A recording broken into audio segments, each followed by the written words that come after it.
राधे दोस्तों। तो आज मैं आपके साथ शेयर करूंगी घेवर का रेसिपी। वो भी बहुत इजी प्रोसेस है। तो चलिए इसे बनाते हैं और बताते हैं कि कैसे इजी तरीके से घेवर बन सकता है। तो यहाँ पे मैंने लिया है मेल्टेड घी।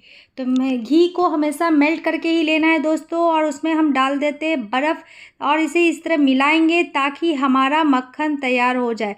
तो देखिए दोस्तों, इसी तरह हमें इस प्रोसेस को करना है ताकि हमारा सॉफ्ट सा मक्खन तैयार हो जाए। तो देखिए दोस्तों, इस तरह हम फेंटेंगे तो हमारा मक्खन बन जाएगा।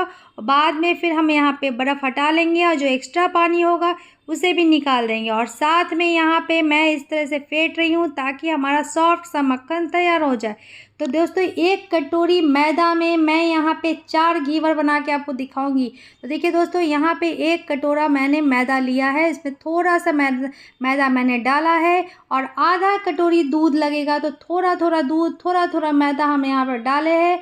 और बाकी बड़ा कटोरी से 1 कटोरा मैंने पानी डाला है। यानी ठीक मतलब मैदा अगर 1 कटोरी है तो लगभग 1.5 कटोरी पानी इसमें जाएगा। 1.5 कटोरी पानी और आधा कटोरी दूध, ये रेशियो रहेगा। यानी कि आपका मैदा बिल्कुल कम रहेगा और पानी जस्ट उसका 3 गुना रहेगा। तो देखिए दोस्तों, यहाँ पे पानी, दूध और मैदा का यहाँ पे और घी का यहाँ पे घोल बन गया। उसे हम अच्छे से छाकेंगे। ये स्टेनर में हमें छाकना बहुत ज़रूरी है, क्योंकि इसमें जो भी लम्स होंगे, जो भी बटर हमारे होंगे, वो अच्छे से मिल के एक सहन सा बैटर बना लेंगे। बिल्कुल स्मूथ सा बैटर हमारा तैयार होगा। इसीलिए इसे स्किप नहीं करें। छानने के मतलब जो भी छानना वाला प्रक्रिया है उसे स्किप नहीं करें। तो देखिए दोस्तों, यहाँ हमारा बहुत स्मूथ सा बैटर तैयार हो गया है। इस बैटर को हम 5 मिनट के लिए फ्रीज़र में डाल देंगे। 5 मिनट बाद हम इसे निकाल लेंगे। इसमें बर्फ़ डाल देंगे। बर्फ़ डालने के बाद इसमें पानी डालेंगे और इस बैटर को हम इस ठंडे ठंडे पानी में रखेंगे ताकि इसी से हमारा वो जाला पड़ेगा। तो देखिए दोस्तों, यहाँ पे एक कोई भी छोटा सा टोपिया ले लीजिए, कोई भी बर्तन ले लीजिए। इसमें 2 भाग खाली रहने दीजिए, 1 भाग घी भर दीजिए। और ज़्यादा हाई मतलब ऊपर तक घी नहीं भरना है, बिल्कुल नीचे 1 भाग ही घी भरना है। 2 भाग खाली रखा है मैंने। और इस तरह बैटर को 2 बित्ता ऊपर से, मतलब 2 हाथ का हथेली का 2 बित्ता आप नाप लीजिए और 2 बित्ता ऊपर से ही हम इस तरह से हम डाल रहे हैं घेवर का बैटर। तो ये बीच में ही डालना है, बिल्कुल थोड़ा सा ऊंचाई से ही हमें इस बैटर को डालना है ताकि हमारा जो ये बहुत ज़्यादा जाला जाला जो बनता है ना, ये ऊपर से डालने से और बैटर ठंडा होने की वजह से ही बनता है दोस्तों। तो इसे हम बहुत थोड़े ऊंचाई से ही इसे बैटर को हम डालेंगे और कम से कम 20 से 25 बार इस बैटर को थोड़ा थोड़ा गिराइए। मैंने मतलब छोटा सा कलछुल है, 2 कलछुल बैटर मैंने 20-25 बार 2 मिला के मतलब गिराया है, तब ये घेवर हमारा तैयार हुआ है। और इसे चम्मच के सहारे हमें इसे नीचे डुबा देना है ताकि हमारा घेवर अच्छे से लाल हो जाए। तो देखिए दोस्तों, इस तरह से मैंने यहाँ पे जाला रखा है ताकि मैं वहाँ घेवर निकाल के रखूँ ताकि जो भी एक्स्ट्रा ऑयल है वो निकल जाए। तो मैं पहले दिखा रही हूँ कि मैंने इस तरह धीरे धीरे करके इस तरह बैटर डालते रहा और फिर हमारा घेवर रेडी हो गया। इसी प्रोसेस को हम यहाँ पे 4 बार मैंने इस तरह किया है। 1 कटोरे मैदे से मैंने 4 घेवर बनाया है। तो देखिए दोस्तों, यहाँ पे इसी तरह धीरे धीरे हम इस तरह डालेंगे, बबल्स ऊपर आएंगे। अगर हम ज़्यादा बैटर डाल देते हैं ना तो घी पूरा ऊपर आ जाएगा और उससे हमारे मतलब छींटा पड़ने या फिर हाथ में लगने का डर है। इसीलिए हम थोड़ा थोड़ा बैटर को डालेंगे।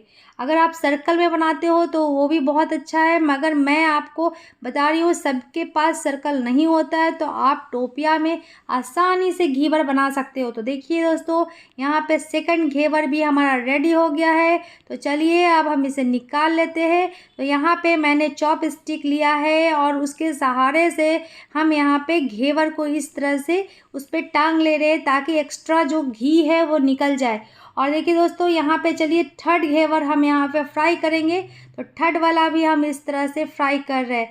मैंने 4 घेवर बनाया और चारों का प्रोसेस आपको दिखाया है। तो देखिए दोस्तों, यहाँ पे मैंने ये तीसरा घेवर भी यहाँ पे बना रही हूँ। तो ये घेवर बनाना बहुत ईजी है दोस्तों। मतलब सभी कोई ऐसा बोलते हैं ना कि घेवर बनाना बहुत मुश्किल है। कोई मुश्किल नहीं है, बस आप ये स्टेप को फॉलो कीजिए और आपका घेवर बिल्कुल सही बनेगा। 100% परफेक्ट घेवर आपका तैयार होगा। और एक बात और ध्यान रखें कि बस थोड़ा थोड़ा बैटर डालें।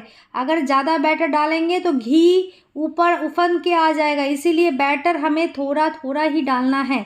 तो देखिए दोस्तों, यहाँ हमारा तीसरा घेवर भी रेडी हो गया है। इसे भी हम डुबा देते हैं चम्मच से और इसे भी हम चॉप स्टिक के सहारे इस तरह से टांग लेते हैं ताकि हमारा एक्स्ट्रा घी निकल जाए। और ये है हमारा चौथा घेवर, जिसे हम इस तरह फिर रिपीट कर रहे हैं उसी प्रोसेस से कि हमें 2 कलछुल बैटर को हमें 20 से 25 बार में गिराना है। यानी छोटा सा कलछुल है, उससे 2 कलछुल 20 से 25 बार गिराना है। तो आप समझ ही सकते हैं कि किस तरह से हम बैटर को इसमें डालेंगे ताकि वो अच्छे से जाला जाला बन सके। तो देखिए दोस्तों, यहाँ हमारा ये चौथा बार भी घेवर का तैयार हो गया है, मेरा बैटर भी ख़त्म हो गया है। तो चलिए ये हम इस तरह फिर तेल डाल के अच्छे से डुबा देते हैं। चम्मच के सहारे आप इसके ऊपर तेल डालें और फिर इसे चम्मच के सहारे से थोड़ा सा प्रेस करें, ये नीचे चले जाते हैं। तो यहाँ हमारा 4 घेवर तैयार हो गया। अब हम इसे की चाशनी बनाते हैं, जिसके लिए मैंने 1 कटोरा चीनी और आधा कटोरा पानी लिया है और इसे हमने आग पे चढ़ा दिया है चाशनी के लिए। और एक तरफ मैं यहाँ उसकी राबड़ी तैयार कर रही हूँ। तो चाशनी हमारा एक तार का बन चुका है और यहाँ पे राबड़ी के लिए मैंने इसमें डाल दिया है 2 इलायची और इलायची के दाने और 1 से 1.5 चम्मच मैंने चीनी डाला है। तो यहाँ हमारा राबड़ी भी हो गया है तैयार। तो देखिए दोस्तों, यहाँ राबड़ी, ड्राई फ्रूट्स और चाशनी रखा है। तो मैंने एक घेवर पे यहाँ पे चाशनी डाल दिया और एक पे और इसी पे मैंने डाल दिया है राबड़ी। तो इस तरह राबड़ी को हमने यहाँ पे बिछा लूँगी मैं चारों तरफ घेवर में, जैसे कि मार्केट में मिलता है। तो देखिए दोस्तों, इस तरह हम इस पे डाल दे रहे हैं। उसके बाद हम कुछ ड्राई फ्रूट्स में बादाम, पिस्ता और गुलाब की पंखुड़ियाँ से सजा देंगे। तो आपको कैसा लगा दोस्तों घेवर का इजी रेसिपी? अगर अच्छा लगा है तो लाइक और सब्सक्राइब कीजिए। और मेरा चैनल है फूड फॉर फूडी बाय पूजा की रसोई, तो प्लीज़ वहाँ भी जाके सब्सक्राइब कीजिए। थैंक